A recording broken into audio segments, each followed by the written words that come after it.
Welcome back to the deep dive. We have a stack of reports on the desk today that really paints a pretty unsettling picture of where cybersecurity is heading in 2026. Hmm.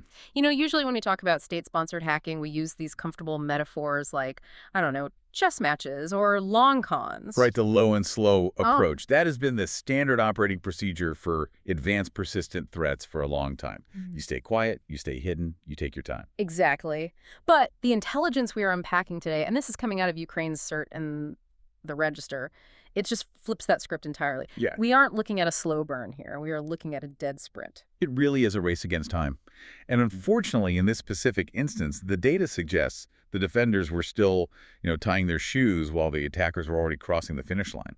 So we are breaking down the immediate weaponization of a new Microsoft Office zero-day vulnerability. The technical tag is CVE-2026-21509. Mm-hmm. But don't let the dry code fool you. The group behind this is UAC0001, Better known to the industry as APT28. or Fancy Bear, the Russian military intelligence-linked group that has been a thorn in the side of Western governments for, over a decade now? They are the heavy hitters. For sure. They are known for high-profile targets, political disruption, and sophisticated tooling. Right. And what is fascinating about this specific report, which was just issued yesterday, Sunday, February 1st, is that it documents a total collapse in the timeline of cyber warfare. That is really the mission for this deep dive. We aren't just looking at how they broke in, though the technical anatomy of this attack is incredibly clever, and we will get into the weeds on that. Oh, we will. We need to understand how fast they did it. Because if this timeline is the new normal, the way we handle security patches is, it's fundamentally broken. It is a bold claim, but the forensics support it. We're seeing a shift from exploitation opportunity to exploitation reality in a window so small that it barely registers. So let's lay out this timeline, because when I first read the Register report, I honestly thought there was a typo in the dates. I did too. It just didn't seem possible for a bureaucracy, even a military one, to move this fast. No typo. It is just that efficient. So Microsoft discloses the vulnerability last week. That's late January 2026. They published the technical details on January 26th. Okay, January 26th, the clock starts.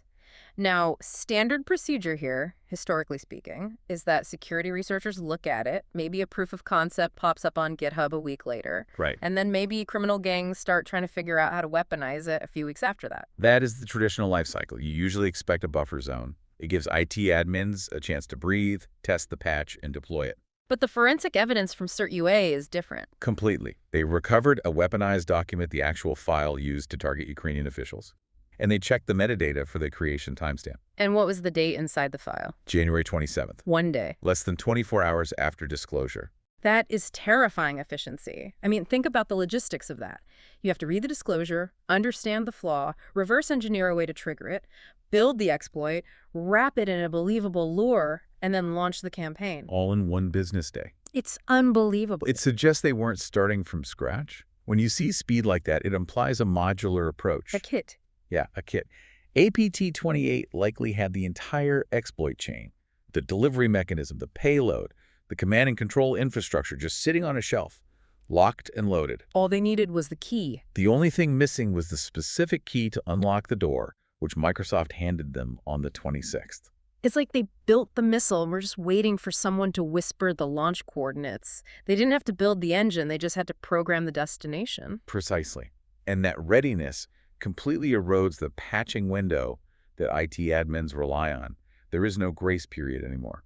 Let's talk about the missile itself, the lure. Because even with a 0 day, you still need a human to make a mistake, right? You need someone to open the door. The human element remains the weakest link, no matter how advanced the code is.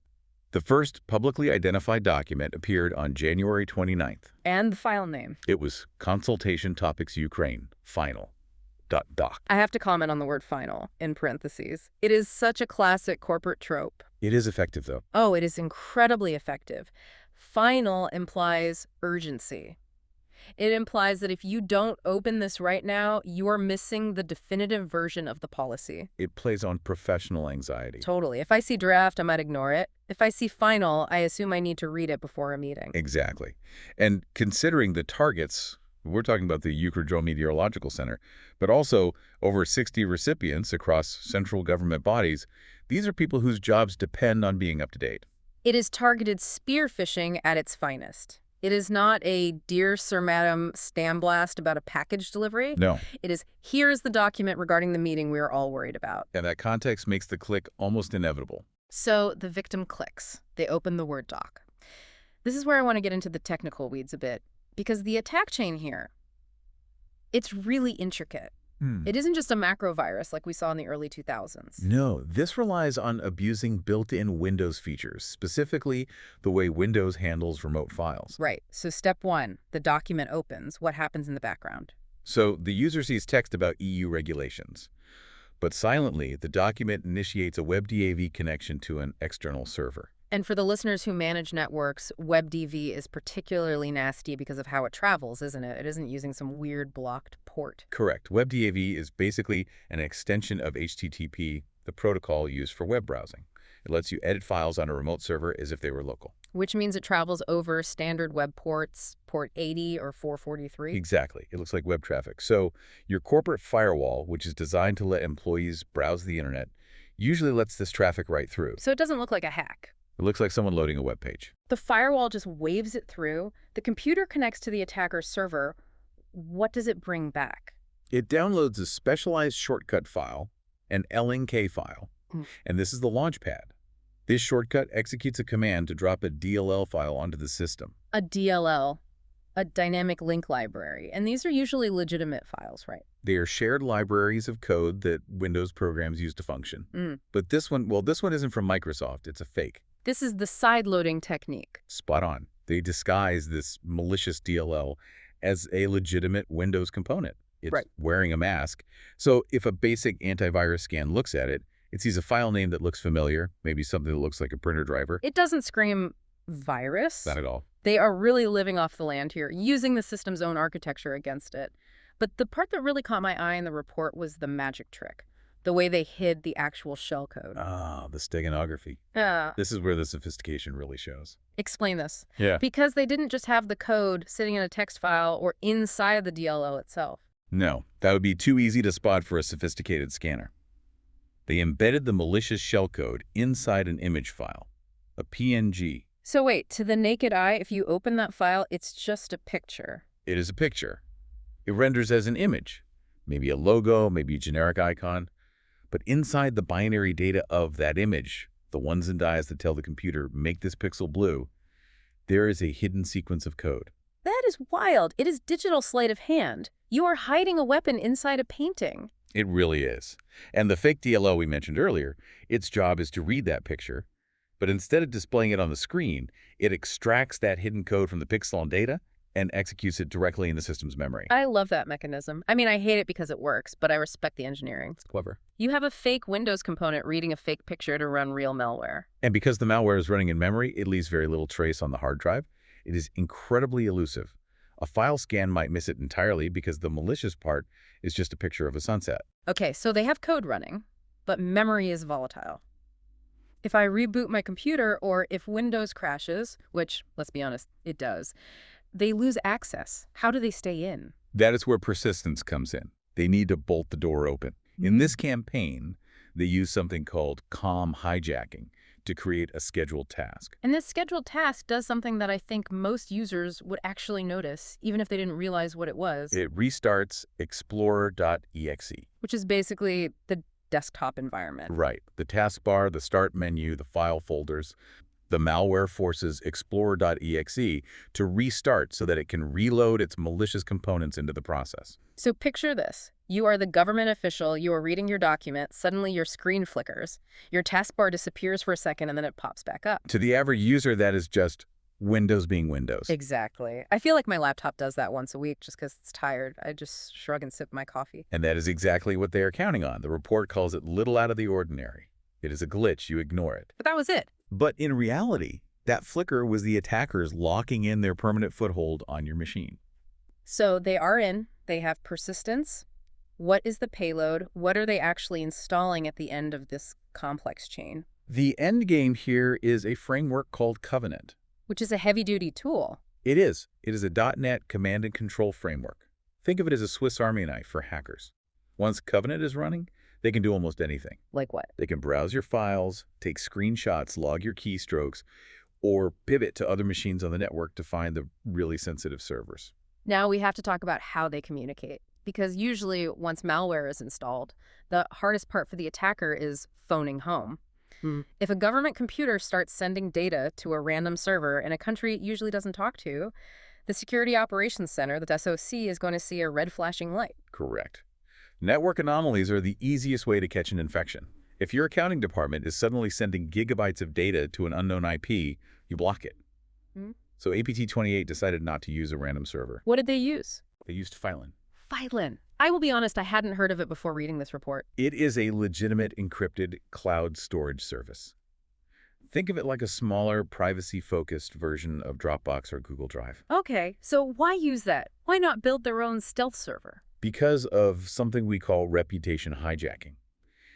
If a security analyst looks at the network logs, they don't see traffic going to evilhackerbase.com. No. They see traffic going to a legitimate cloud storage provider. Which looks like everyday noise. Exactly. It looks like a user backing up a document or sharing a file with a colleague. It just blends in with the background radiation of the internet. That puts defenders in a terrible position. You can't just block the IP address because you might be blocking legitimate users who use Phylin for actual work. And you can't easily inspect the traffic because Phylin is encrypted. It is a blind spot. So CertUA's advice is? Monitor this traffic closely or block it if they can. But let's be real. Blocking legitimate cloud services is a nightmare for IT policy. Employees scream when you block their tools. It is the needle in a stack of needles problem. And speaking of hard to catch, let's look at the infrastructure agility. We mentioned the speed of the exploit, but the speed of the infrastructure setup is just as impressive. The burn after reading servers? Yes. In one of the cases CertUA analyzed, the domain name used to serve the malware was registered on the very same day it was used in the attack. So by the time a defender identifies the domain as bad and adds it to a block list? The attackers have likely already abandoned it and moved on to a new one. It is disposable infrastructure. It makes the game of whack-a-mole incredibly difficult for the defense because the mole is gone before the hammer even comes down. I want to zoom out a bit. We have been talking a lot about Ukraine because that is where CertUA is focused. But this isn't just a Ukraine problem, is it? Not at all. And this is a crucial point for our listeners in the EU or really anywhere in the West.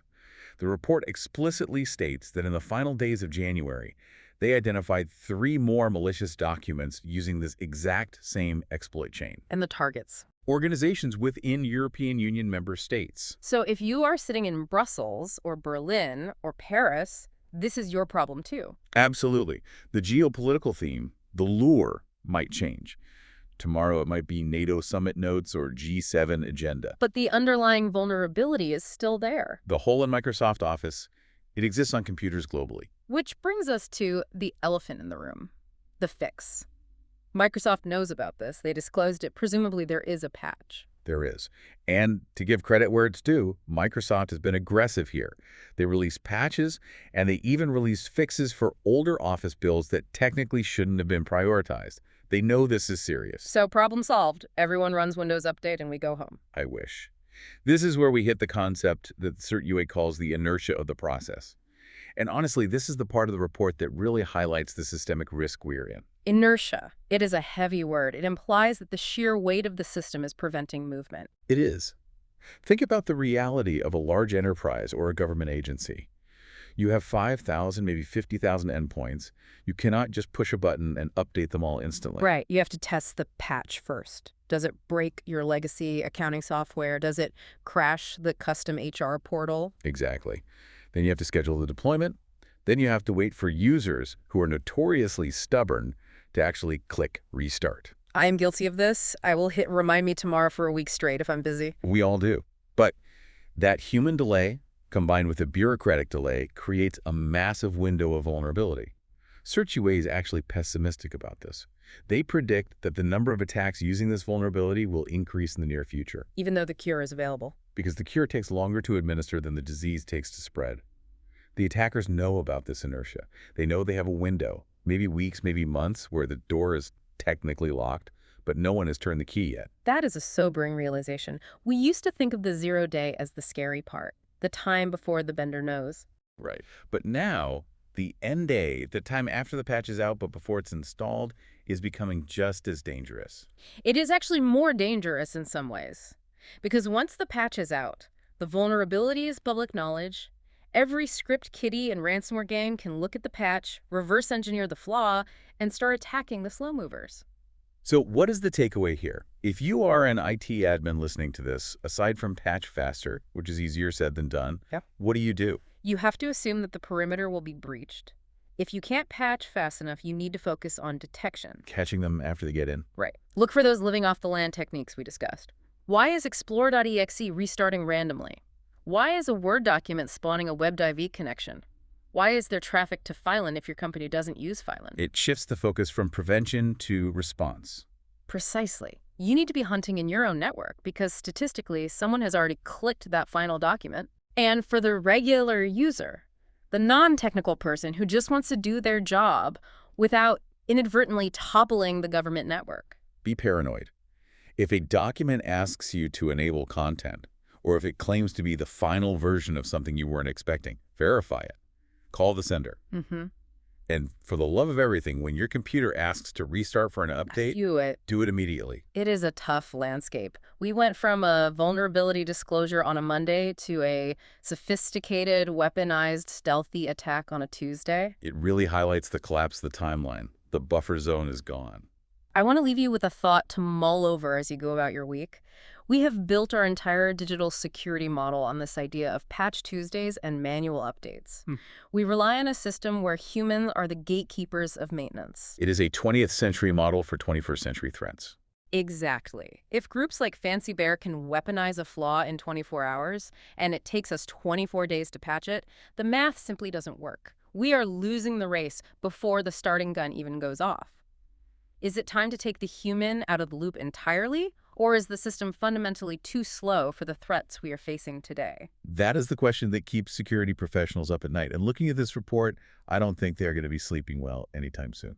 On that cheerful note, thanks for joining us on this deep dive. Check your update settings, stay suspicious of those final documents, and we'll see you next time.